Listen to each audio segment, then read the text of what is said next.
더킹 시리즈 그 16번째 시간이고요. 그리스도, 다윗, 아브라함이라는 제목으로 하나님 말씀을 함께 나누도록 하겠습니다. 우리는 올해가 시작하면서 지난 시간 동안 더킹 시리즈를 이어왔습니다. 주님만이 왕이십니다 라는 주제로 우리 헤브닌 교회는 올해 2026년을 보내고 있습니다. 여러분에게는 그동안 주님이 우리의 왕이 되신다라는 사실이 어떻게 받아들여졌습니까? 더킹 시리즈는 우리가 하나님을 왕이라고 하고 있지만 그분이 어떤 왕인지, 왕의 성품은 어떠한지, 왕의 통치 방식은 또한 어떠한지를 잘 알지 못하는 우리 모두에게 성경을 통하여 함께 살펴보는 시간이었습니다. 그래서 왕이신 하나님을 우리가 알면 알수록 우리는 과연 왕의 통치를 받고 있는 것인가 라는 사실을 우리는 깨닫게 됩니다. 늘 주님을 왕이라고 우리가 고백하며 살아왔지만 우리가 주님만이 왕이십니다. 주님 큰 영광을 받아주십시오. 우리가 그렇게 찬양을 했지만 실상은 우리가 왕의 백성답게 살지 못하고 있었던 것은 아닐까요? 하나님 나라는 영토에 있는 것이 아닙니다. 고대에는 지도라는 것이 존재했지만 사실 서로의 국경을 긋고 표시하는 용도는 아니었습니다. 이러한 작업은 근대 유럽 사회가 되어서야 겨우 가능한 일이었습니다. 고대 사회의 나라와 나라의 구분은 지도에 그어진 국경에 있지 않고 왕이 이 지역을 통치하고 있는가에 달려 있었습니다. 그리고 그곳에 왕의 영상을 세우거나 신의 영상을 세우면서 이 땅의 통치자가 누구이며 이 지역이 바로 어느 나라인지를 보여주었던 것이었죠. 그래서 하나님은 우리를 당신의 형상으로 지으셔서 이 땅에 세우셔서 이 땅은 하나님의 나라, 하나님의 것이라고 우리 세상 모두에게 선언하셨습니다. 그런데 우리의 삶은 지난 우리가 보았던 왕의 통치를 따라 살았었는지요? 정말 우리는 하나님을 신뢰하며 믿음으로 살아갔었는지 우리를 돌아봐야 할 것 같습니다. 말씀을 읽는다고 왕의 백성이 되는 것은 아닙니다. 교회를 열심히 다닌다고 왕의 백성이 되는 것도 아닙니다. 지난 우리가 나누었던 더킹 시리즈의 이유는 바로 거기에 있습니다. 정말 주님이 우리의 왕이셨던가? 그러면 주님만이 왕이라는 의미가 무엇인지를 우리는 찾아가는 그 과정 속에서 이 더킹 시리즈를 여러분들과 함께하고 있는 것입니다. 왕 대신 하나님은 하나님의 성품을 모세에게 알리시며 그분이 다스릴 나라가 어떤 나라가 될 것인지를 우리에게 그리고 모세에게 보여주었습니다. 출애굽기 34장 6절에서 7절 말씀을 우리 한번 함께 읽어보도록 하겠습니다. 함께 읽겠습니다. 주님께서 모세의 앞으로 지나가시면서 선포하셨다. 나 주는 자비롭고 은혜로우며 노하기를 더디하고 한결같은 사랑과 진실이 풍성한 하나님이다. 수천대에 이르기까지 한결같은 사랑을 베풀며 악과 허물과 죄를 용서하는 하나님이다. 그러나 나는 죄를 벌하지 않은 채 그냥 넘기지는 아니한다. 아버지가 죄를 지으면 본인에게 뿐만 아니라 3, 4대 자손에게까지 벌을 내린다. 아멘. 여러분은 이 말씀을 믿으십니까? 그러면 그런 하나님을 여러분들은 신뢰하고 계십니까? 자비롭고 은혜로우며 노하기를 더디하고 한결같은 사랑과 진실이 풍성한 하나님. 우리는 그런 하나님이라는 사실을 우리의 삶을 통하여 어떻게 아실 수 있습니까? 그것을 우리는 어떻게 확신할 수 있습니까? 이 대답은 나중에 다시 하도록 하겠습니다.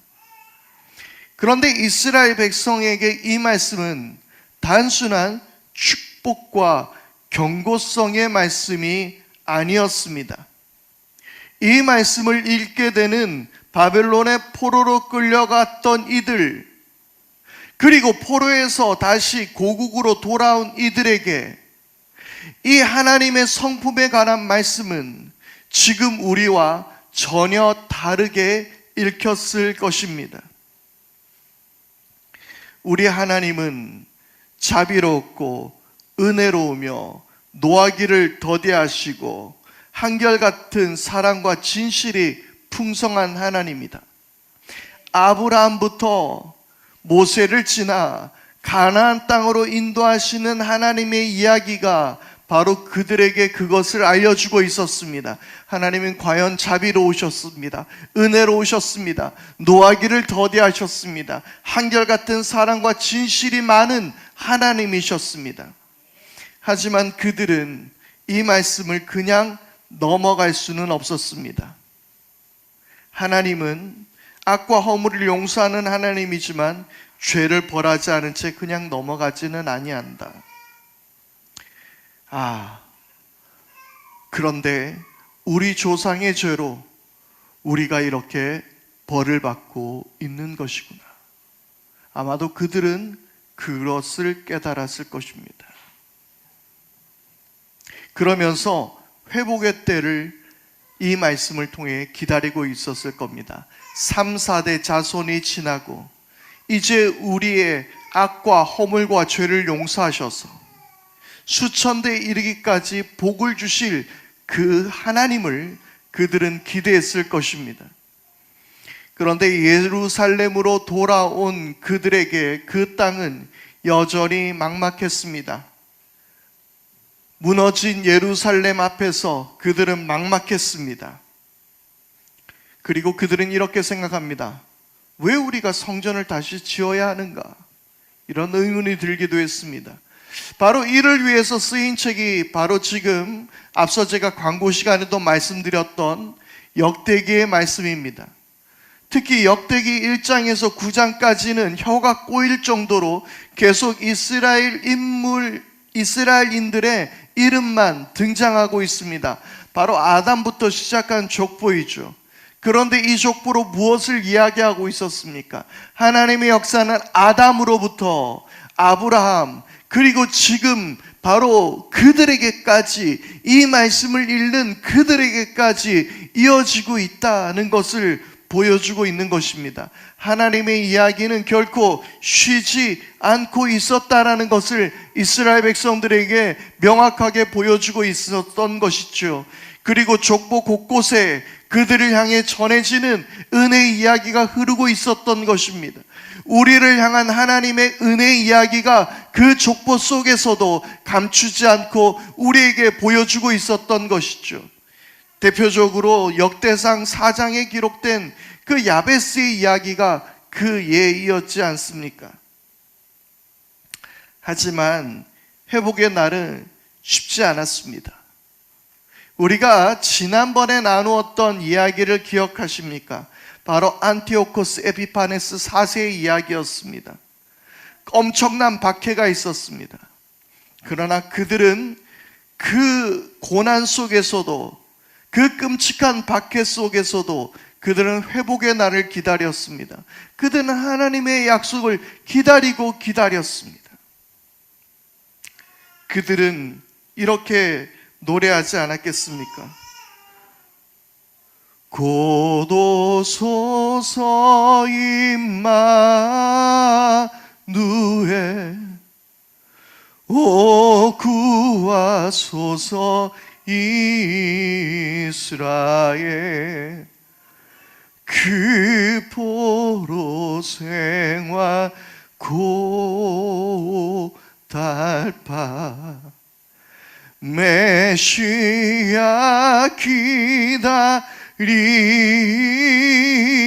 기다리니다.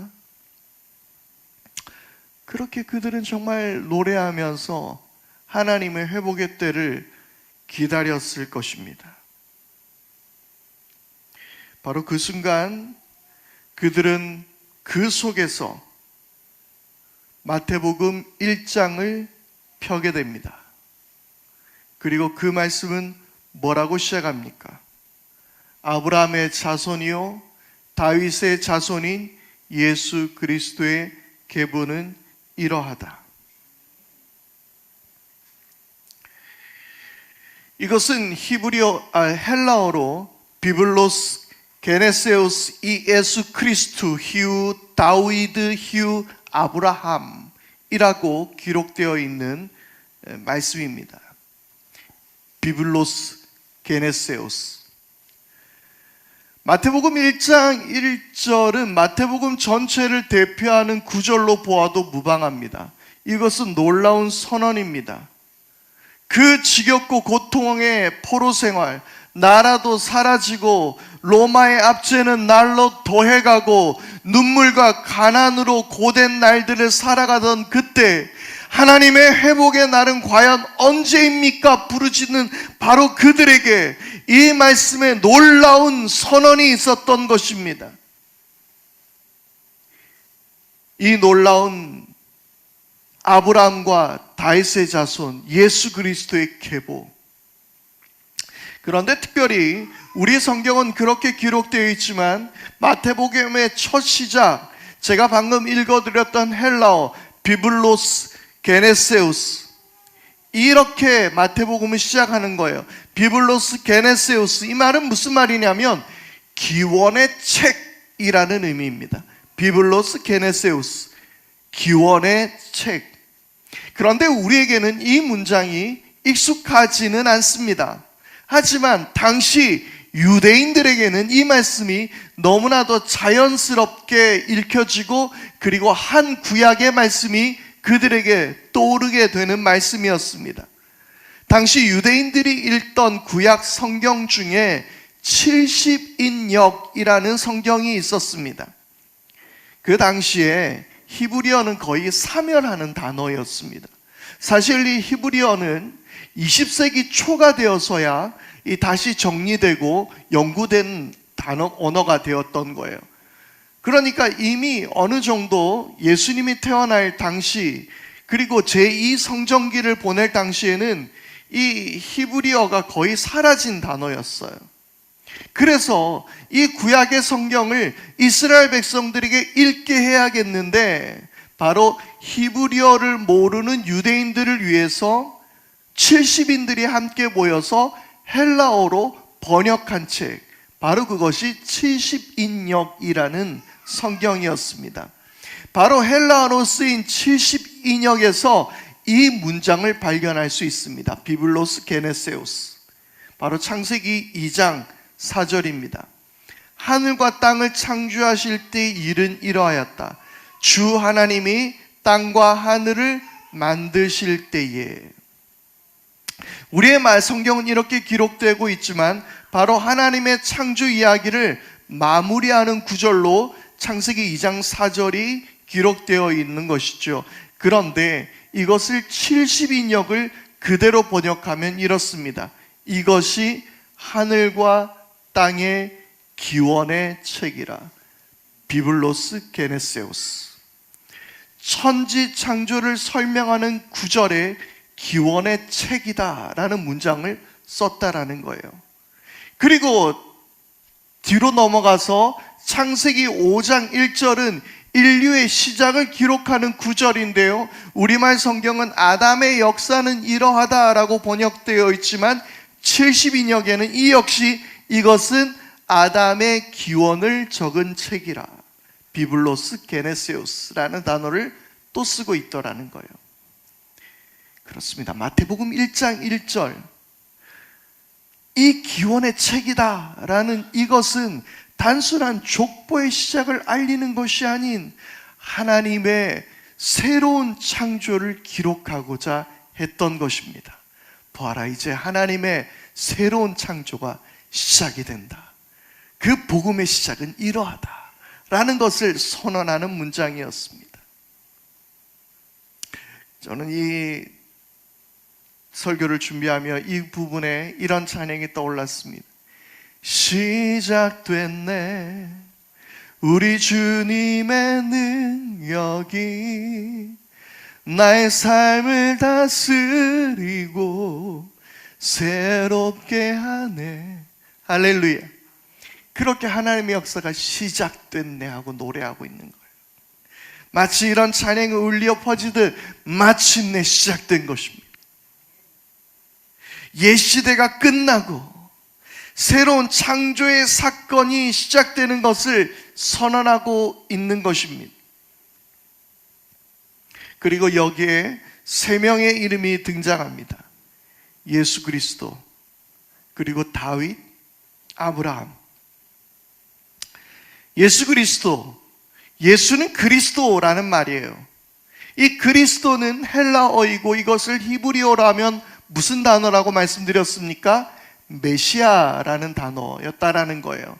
그리고 이 메시아라는 말은 곧 우리말로 하면 기름 부음 받은 자, 즉 왕이라는 단어입니다. 바벨론 포로기 이후 왕이 사라진 그 시간을 지나 600년이 지난 후 마침내 왕이 오신 것입니다. 그것도 다윗의 자손으로 오신 것입니다. 당시 이스라엘은 잠깐 독립을 맛보게 됩니다. 알렉산더 대왕이 죽은 후에 이스라엘 땅은 그리스계 왕조인 셀레우코스 제국의 지배를 받게 됩니다. 이때 특히 바로 말씀드렸던 안티오코스 4세 에피파네스라는 왕이 통치하면서 유대인에게 엄청난 박해를 시작하게 됩니다. 성전이 엉망이 됩니다. 성전에 온갖 제우스 우상들이 득실득실하게 됩니다. 그리고 그들의 모든 율법을 금지시켜버립니다. 안식일을 지키지 못하게 합니다. 할례를 금합니다. 돼지고기를 먹게 합니다. 걱정 마세요. 좋겠다라는 게 아니에요. 그들에게 그것은 율법을 범하는 길이었습니다. 그런데 이 상황을 참지 못했던 시골 제사장 마타디아가 이때 반기를 들었습니다. 결코 그들에게 있어서 양보할 수 없는 것이 있었던 것이죠. 반기를 들었습니다.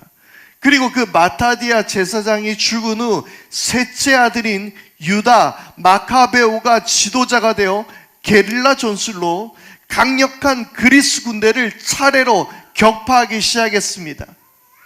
그리고 마카베오는 안티오코스 에피파네스에 의해 우상으로 더러워진 성전을 깨끗이 청소하고 그 이후 마카베오 형제들의 끈질긴 투쟁 끝에 마침내 이스라엘은 완전한 독립을 쟁취하게 됩니다. 그 어떤 나라에도 이제 세금을 갖다 바치지 않았습니다. 그들은 새로운 왕조를 탄생시켰습니다. 이스라엘은 거의 100년간 하스몬 왕조가 다스리게 되는 것입니다. 놀라운 이 독립을 맛보게 되었던 것이죠. 그런데 이것도 잠시였습니다.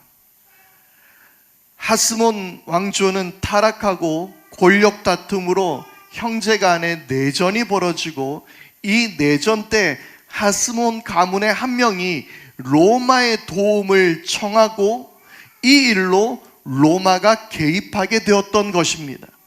그리고 이를 빌미로 예루살렘으로 진격한 당시 로마의 군대 폼페이우스는 이스라엘을 로마의 속국으로 만들어버리게 되었던 것이죠.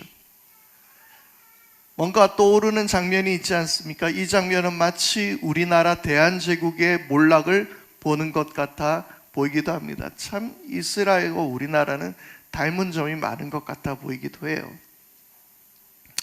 그러면 이스라엘의 독립에 대한 꿈, 회복에 대한 꿈은 역시 우리는 안 되는구나 하고 좌절되었나요? 아닙니다. 그들의 독립을 향한 혈망은 더 불탔습니다. 독립의 기억은 더욱 간절히 메시아를 대망하게 만들었습니다. 하스몬 왕조가 지나간 자리는 이제 헤롯이 유대의 왕이 되어 다스리고 있었습니다. 헤롯 대왕. 헤롯 역시 이스라엘을 그런데 다스릴 권리가 그에게는 없었습니다. 그는 그저 권력의 찬탈자였을 뿐이었습니다. 왜냐고요? 그는 에돔 사람이었습니다. 그는 철저히 로마에 복종하고 로마의 힘을 의지하여서 그는 유대의 왕이 되었을 뿐이었습니다. 그저 그는 로마에 의지하는 충성스러운 하수인일 뿐이었습니다. 그런데 이때 유대인들은 이렇게 이야기합니다. 맞아. 하스몬 왕조는, 그 실패한 하스몬 왕조는 유다의 지파가 아니었어. 다윗의 후손이 아니었어. 이 마카베오 가문은, 하스몬 왕조는 유다 지파가 아닌 레위 지파였습니다. 마치 이런 것 같은 거죠. 아주 초기에 그 무한도전을 기억하십니까? 뭔가 도전을 항상 했습니다. 그때 항상 에이스가 있었어요. 망토를 하고 특별한 에이스가 있었습니다. 그런데 그 에이스 말고 다른 사람이 도전을 하고 실패합니다. 그러면 유재석이 나와서 항상 이렇게 말합니다. 그는 에이스가 아니었습니다 하면서 다시 그 소망을 불러일으키는 장면이었죠. 뭔지 말인지 잘 모르겠어요. 네, 그런 장면이 있었습니다. 그러면서 그 실패할 수 있었어. 하지만 우리에게는 에이스가 남아있어. 이런 이야기였죠. 마찬가지입니다. 마카베오는 실패했지만 맞아. 그는 실패한 이유는 유다 가문이 아니었어. 그는 다윗의 후손이 아니었어. 라고 이야기했던 것입니다. 이스라엘에게는 하나님께서 약속하신 다윗 언약이 있었습니다. 사무엘하 7장 15절에서 16절 말씀이에요. 내가 사울에게서 나의 총애를 거두어 나의 앞에서 물러가게 하였지만 너의 자손에게는 총애를 거두지 아니하겠다. 내 집과 내 나라가 내 앞에서는 영원히 이어갈 것이며 내 왕위가 영원히 튼튼하게 서 있을 것이다. 하나님은 바로 다윗에게 이러한 언약을 해주셨습니다. 그리고 진짜 메시아를 기다리고 있던 바로 그 유대인들에게, 이스라엘 백성들에게 마태복음 1장 1절 다윗의 후손, 진짜 왕좌의 주인이 이제 왔다라는 것을 선언하고 있었던 것이죠. 그래서 헤롯이 두려워했던 것입니다. 진짜 왕이 오셨으니까 말입니다. 자, 그리고 성경은 아브라함의 자손이라고 이야기하고 있습니다. 다윗의 자손이면 당연히 그는 아브라함의 자손이어야 했습니다. 그런데 왜 아브라함의 자손이라고 그렇게 기록했을까요? 바로 아브라함에게 하셨던 약속 때문이었습니다. 창세기 12장 3절입니다. 너를 축복하는 사람에게는 내가 복을 베풀고 너를 저주하는 사람에게는 내가 저주를 내릴 것이다. 땅에 사는 모든 민족이 너로 말미암아 복을 받을 것이다. 아멘. 모든 민족이 너로 말미암아 복을 받게 될 것이라는 그 하나님의 말씀이 바로 예수 그리스도를 통하여 이루어지고 있다는 것을 보여주고 있었던 것이죠. 구원과 축복이 유대인만이 아닌 모든 사람에게 미칠 복임을 말씀하며, 동시에 예수님은 유대인만의 왕이 아닌 모든 세상의 왕이시라는 선언을 하고 있었던 것입니다. 마태복음 1장 1절에서 다윗의 자손이고 아브라함의 자손이라고 선언하였던 이 마태복음은 마지막 절에는 이렇게 끝을 맺고 있습니다. 마태복음 28장 18절에서 20절의 말씀입니다. 우리 함께 이 말씀을 읽어보겠습니다. 시작. 예수께서 다가와서 그들에게 말씀하셨다. 나는 하늘과 땅의 모든 권세를 받았다. 그러므로 너희는 가서 모든 민족을 제자로 삼아서 아버지와 아들과 성령의 이름으로 세례를 주고 내가 너희에게 명령한 모든 것을 그들에게 가르쳐 지키게 하여라. 보아라, 내가 세상 끝날까지 항상 너희와 함께 있을 것이다. 아멘. 다윗과 아브라함의 자손의 이야기는 이제 모든 민족의 왕이심을 선언하면서 끝나고 있는 것이죠. 너희는 모든 민족으로 제자를 삼으라라고 말씀하고 있었던 것입니다. 그리고 마태복음의 끝은 끝이 아닌 지금 우리에게도 이어지고 있는 것입니다. 갈라디아서 3장 29절입니다. 여러분이 그리스도께 속한 사람이면 여러분은 아브라함의 후손이요 약속을 따라 정해진 상속자들입니다. 아멘. 아브라함으로부터 이어졌던 이야기는 다윗을 지나서 그리고 예수 그리스도 그리고 오늘 우리에게까지 이어지는 하나님의 이야기인 것입니다. 이 긴 이야기를 통하여서 바로 그렇습니다. 하나님은 그분의 성품을 보여주셨던 것입니다. 예수 그리스도를 인해서 우리 하나님이 자비롭고 은혜로우며 노하기를 더디하고 한결같은 사랑과 진실이 풍성한 하나님이라는 사실을 그들 모두에게 알게 하셨던 것입니다. 그리고 우리에게 알게 하셨던 것입니다. 하나님의 긴 이야기를 우리에게 들려주시며 하나님의 놀라운 계획과 그분의 사랑, 변치 않는 사랑을 우리에게 보여주신 것입니다. 왕의 이야기는 이제 예수님을 통해 새롭게 창조의 이야기로 그리고 완성된 이야기로 이어지게 되는 것입니다. 죄악 가운데 하나님을 부인한 당신의 백성을 외면하거나 버리지 않으시고 그분의 변치 않는 사랑으로 더 놀라운 이야기로 우리 모두를 이끄시는 것입니다.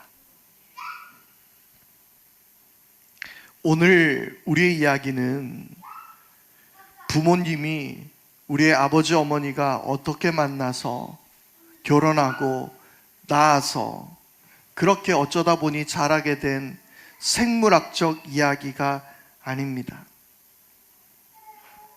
우리의 이야기는 아브라함으로부터 다윗 그리고 예수님께로 이어진 이야기 속에 있다라는 사실을 기억할 수 있게 되기를 바랍니다.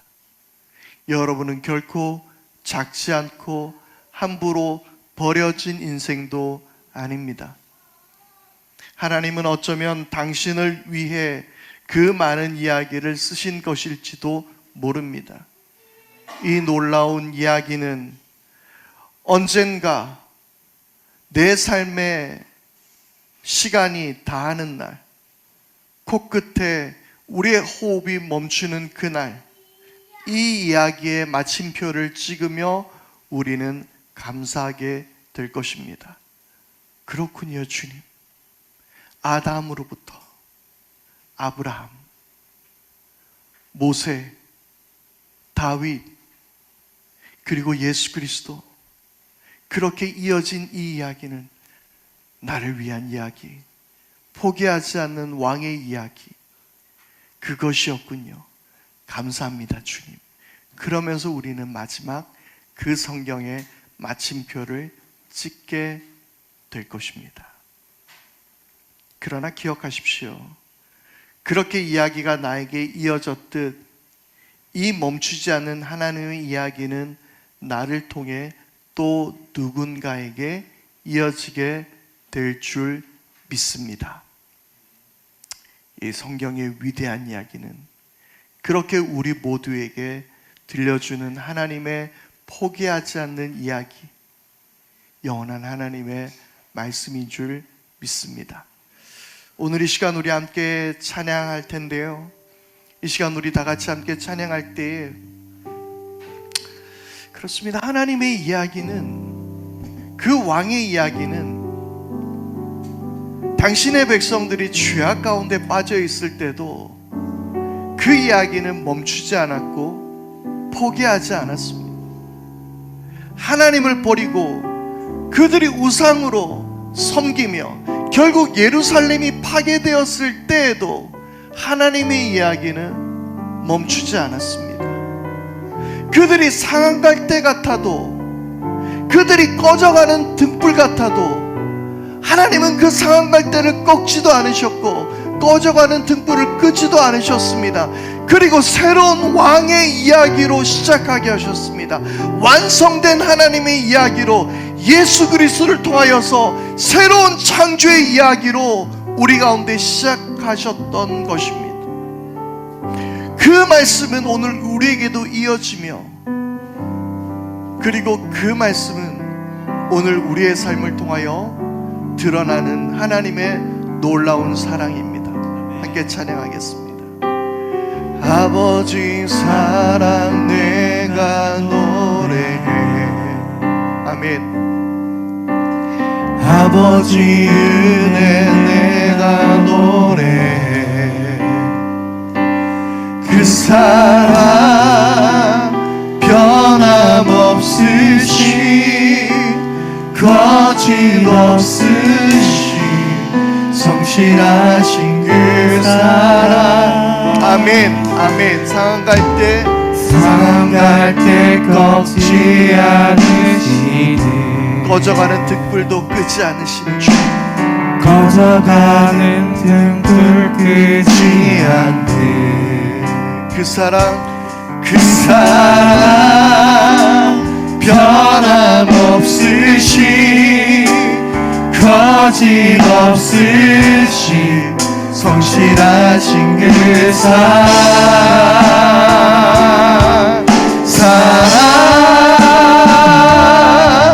그 사랑 날 위해 죽으신, 날 위해 다시 사신 예수 그리스도, 다시 오실 그 사랑. 죽음도 생명도 천사도 하늘의 어떤 권세도 끊을 수 없는 영원한 그 사랑 예수. 우리 다시 한번 아버지 사랑, 아버지 사랑 내가 노래해. 아버지 사랑 내가 노래해. 아버지 은혜를 찬양합니다. 아버지 은혜 내가 노래해. 그 사랑 변함없으신, 거짓없으신, 성실하신 그 사랑. 상한 갈 때 꺾지 않으시는, 꺼져가는 등불 끄지 않는 그 사랑 변함없으신, 거짓없으신, 성실하신 그 사랑.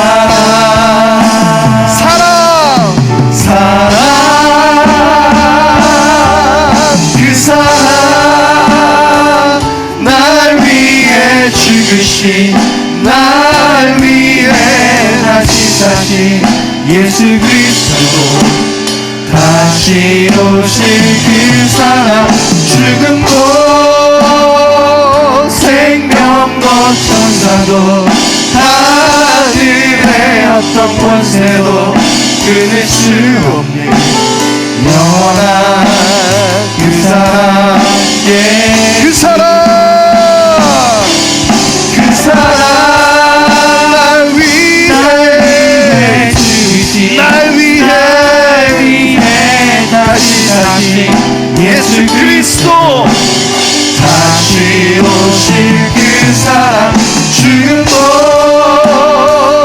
생명도 천사도 하늘의 어떤 권세도 끊을 수 없는 영원한 그 사랑 예수.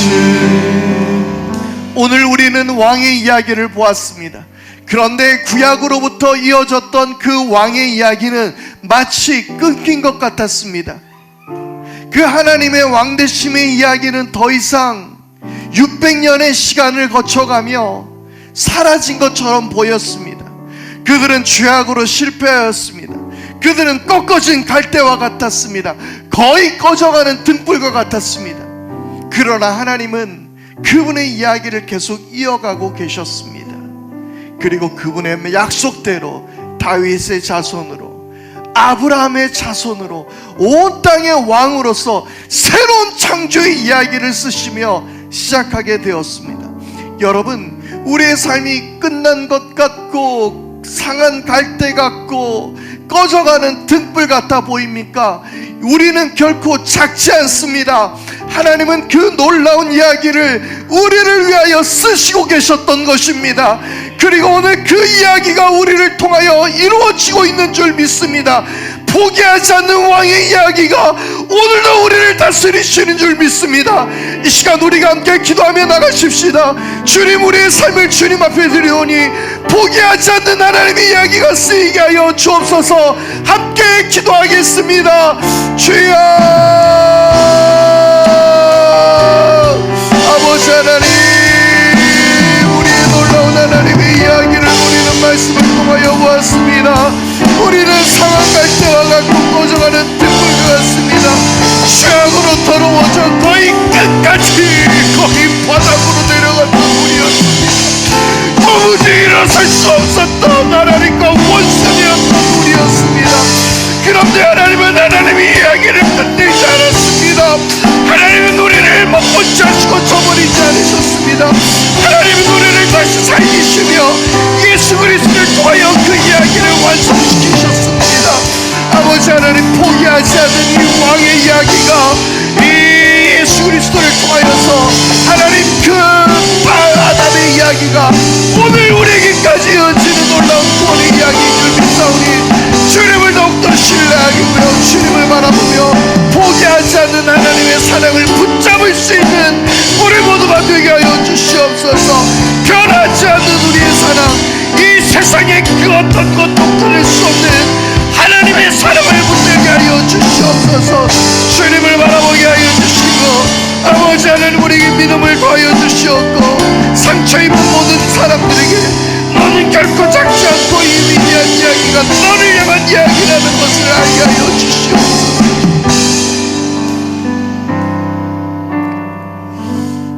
하나님, 죄악으로 완전히 무너져 버린 것 같았던 이스라엘 백성들을 하나님 한 시간도 포기하지 않으셨고 하나님의 구원의 이야기를 통하여서, 하나님의 놀라운 이야기를 통하여서 약속대로 다윗의 자손을 통하여, 아브라함의 자손을 통하여, 왕이신 예수 그리스도를 통하여 하나님의 새로운 창조 이야기를 쓰신 주님의 이름을 찬양합니다.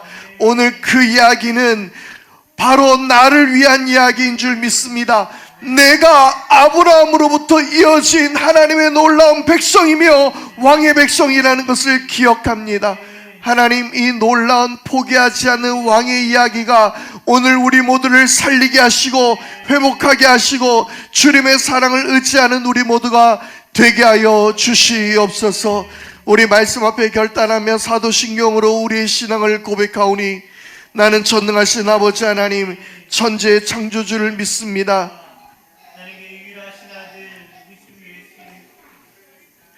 그는 성령으로 잉태되어 동정녀 마리아에게서 나시고 본디오 빌라도에게 고난을 받아 십자가에 못 박혀 죽으시고 장사된 지 사흘 만에 죽은 자 가운데서 다시 살아나셨으며 하늘에 오르시어 전능하신 아버지 하나님 우편에 앉아 계시다가 거기로부터 살아있는 자와 죽은 자를 심판하러 오십니다. 나는 성령을 믿으며 거룩한 공교회와 성도의 교제와 죄를 용서받는 것과 몸의 부활과 영생을 믿습니다. 아멘.